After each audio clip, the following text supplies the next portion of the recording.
Profesor Dr. Rocky Gerung yang sedang ramai itu, yang sedang meramaikan dunia maya, adalah utusan Allah yang membawa bahasa kaumnya.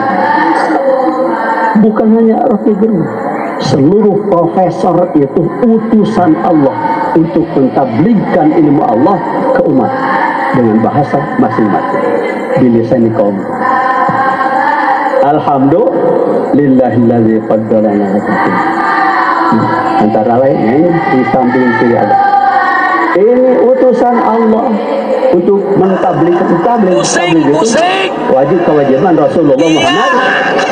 Tapi bukan Nabi Abu Gerung, utusan Allah, Rasul Allah, Rasul itu utusan.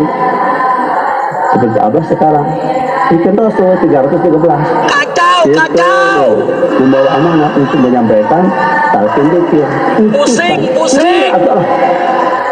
Assalamualaikum warahmatullahi wabarakatuh. Ikhwan dan muslimin yang dimuliakan Allah.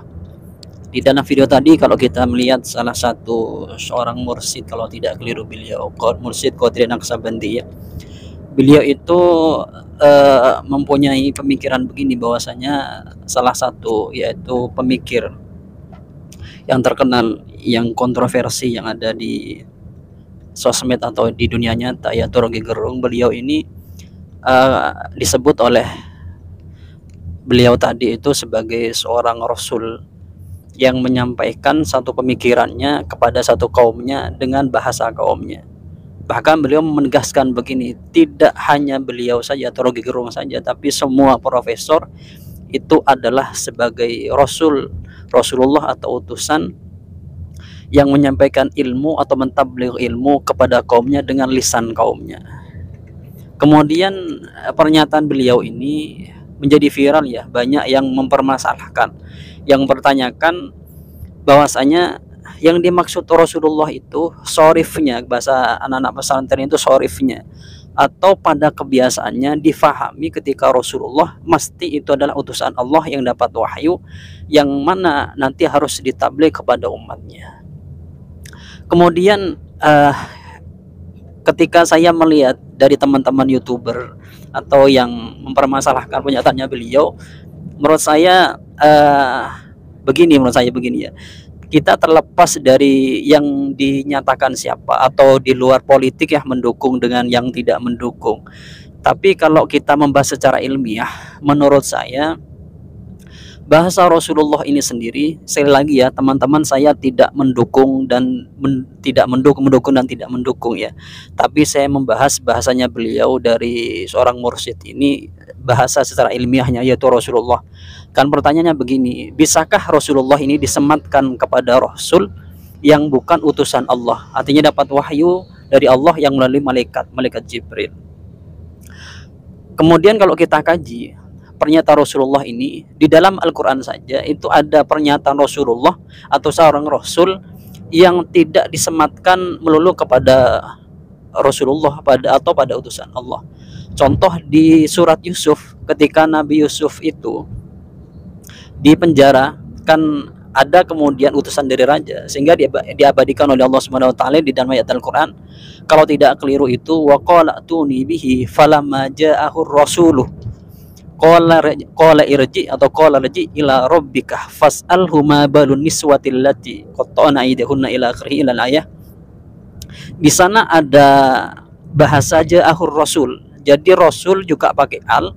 Jadi kalau kita bahasakan Rasul ini kalau pakai al, itu seharusnya kepada Rasul yang mendapatkan wahyu dari Allah Subhanahu wa taala yang nanti harus ditabligh kepada umatnya. Kalau kita bahasakan gampang seperti Nabi Muhammad, seperti Nabi Yusuf dan yang lainnya. Tapi ternyata ada penggunaan kata Rasul tidak digunakan kepada Rasulullah. Begitu. Jadi di dalam ayat ini, jadi memberi pengertian begini, ternyata ada Rasul yang disebutkan di dalam Al-Quran tidak untuk utusan Allah, tapi utusan kepada Malikul Misra. Sedangkan kalau kita lihat juga di takrifnya di sini ada bahasa seperti ini. Kata Rasul sendiri ini ada, kalau kita lihat di salah satu referensi ini, ar-rasuluh bima'na alladhi yahmilu risalatan min syakhsin ila syakhsin akhar ka rasuli Maliki Misra ila Yusuf alaihissalam. Jadi kata Rasul sendiri ada yang bermakna orang yang membawa satu amanah atau satu risalah kepada orang lain dari orang lain. Contoh seperti halnya Malikul Misr atau Raja Misr atau Misr ya, Raja Mesir kala itu yang diutus kepada Nabi Yusuf untuk menyampaikan pesannya. Jadi kata Rasul tidak sorifnya tidak mesti atau melulu kepada Rasulullah atau utusan Allah. Jadi ada yang untuk hal yang lain. Jadi kalau kita korelasikan dengan dauhnya dari seorang mursyid tadi atau abaos itu, maka hal seperti itu saya kira masih relevan saja. Ini berdasarkan ayat Al-Quran ya, itu dalilnya sudah qot'i atau sudah tidak diragukan lagi. Kemudian perbandingannya, kalau kita melihat satu ayat tadi kan ada bahasa farji atau qalarji ila rabbika. Kata rabbuk atau kata rabbik, kalau yang kita dengar atau bahasanya itu sorifnya itu kalau kita mengatakan rabbuk itu mesti kepada Allah. Kan begitu. Kalau kita seperti halnya kita rabbuka itu pada Allah Subhanahu wa taala. Tapi ada ternyata di ayat Al-Qur'an ini penggunaan rabbuk itu tidak kepada Allah, tapi kepada seorang raja. Contoh di dalam ayat ini, qala raji ila rabbika. Jadi memang ada kata-kata sebenarnya yang tidak kita fahami arti dan maknanya, kita kemudian menjustifikasi atau memvonis itu sebenarnya salah begitu. Hal ini yang tidak bagus menurut saya. Ketika sesuatu itu misalnya tidak kita ketahui atau memang misalnya ihtimal ini kepada makna yang satu dengan yang lainnya, maka kita tidak boleh menjustifikasi atau menghukumi orang itu kamu salah, dia salah, itu tidak. Seharusnya tetap kita sebagai seorang yang ilmiah, kalau bahasanya seperti itu, asalkan dengan ilmiah ya, kita tetap harus jujur secara ilmiah. Kalau ihtimal ya katakan ihtimal, bisa benar bisa tidak. Berarti kalau bisa benar bisa tidak itu tergantung pada orangnya. Misalnya kata Rasul sendiri bisa kepada Rasul utusan Allah atau bisa kepada yang lainnya, maka hal itu harus kita ungkapkan. Jadi ada kejujuran ilmiah begitu.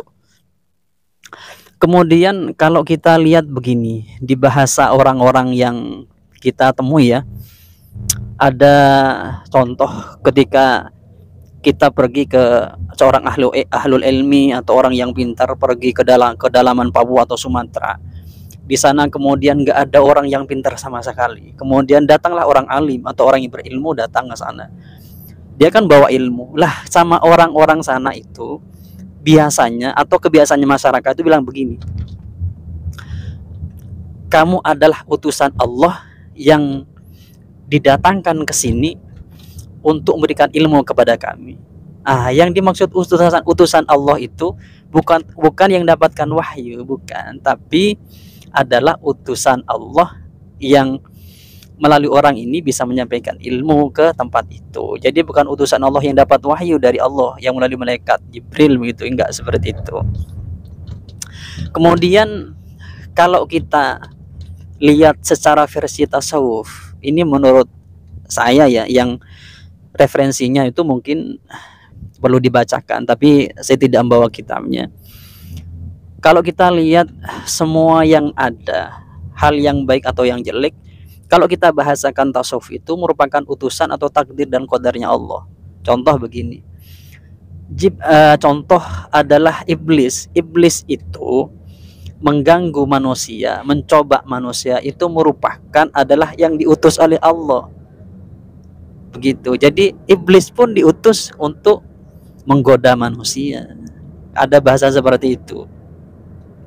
Bahkan kalau kita lihat di bahasa-bahasa para wali itu, ada bahasa sebegini, ada wali yang diutus untuk mencoba manusia, memberi godaan pada manusia. Jadi memang ada bahasa utusan Allah, tapi yang dimaksud bukan utusan-utusan yang dapat wahyu. Begitu. Jadi kata Rasul sendiri atau Rasulullah sendiri sebenarnya syumul, tergantung kemaknaannya, karena maknanya bermacam-macam atau mempunyai aksamin begitu. Mungkin dari penjelasan ini kita bisa simpulkan begini, bahwasanya apa yang disampaikan oleh Aba Aos itu atau seorang mursyid ini, kalau melihat kajian ilmiah, kalau dikatakan keliru, saya kira tidak keliru. Ini di luar fanatik ya teman-teman, yang tidak mendukung pada Anies Baswedan atau yang tidak setuju terhadap apa yang jadi pemikiran Rocky Gerung. Di luar itu ya, kita mengkaji atau membahas secara ilmiah. Kalau secara ilmiah saya kira teman-teman itu kalau mau jujur secara ilmiah, saya kira teman-teman akan mau dengan pemikiran ini. Ini menurut saya. Tapi sekali lagi, pemikiran ini kalau kita lihat secara ilmiah atau kejujuran ilmiah, ya seharusnya relevan saja, bisa diterima pemikiran, karena memang sesuatu yang kadang tidak kita ketahui itu perlu untuk kita kaji dan perlu dengan pemikiran yang netral, tanpa berat sebelah, atau bahasanya itu dengan tanpa asobiyah. Kalau sesuatu didasari dengan asobiyah dulu, maka cara mandangnya sudah kabur-kabur nanti. Maksudnya yang asalnya ini bisa secara ilmiah untuk misalnya, oh ini bisa ihtimal, jadi nggak ihtimal karena asobiyah. Jadi bahasa lainnya tidak ada kejujuran secara ilmiah. Mungkin itu yang dapat kami sampaikan atau penjelasan kami tentang Daud dari Aba Aus. Semoga ini dapat dimengerti oleh teman-teman. Kalau masih ada iskal terhadap apa yang saya jelaskan, teman-teman nanti bisa ditulis di kolom komentar. Nanti kalau memang perlu untuk saya tanggapi, nanti saya buatkan video lagi. Dari kami semoga ini bermanfaat dan semoga bisa memberikan pengertian dan penjelasan atau pencerahan bagi teman-teman. Dari kami kurang lebihnya, assalamualaikum warahmatullahi wabarakatuh.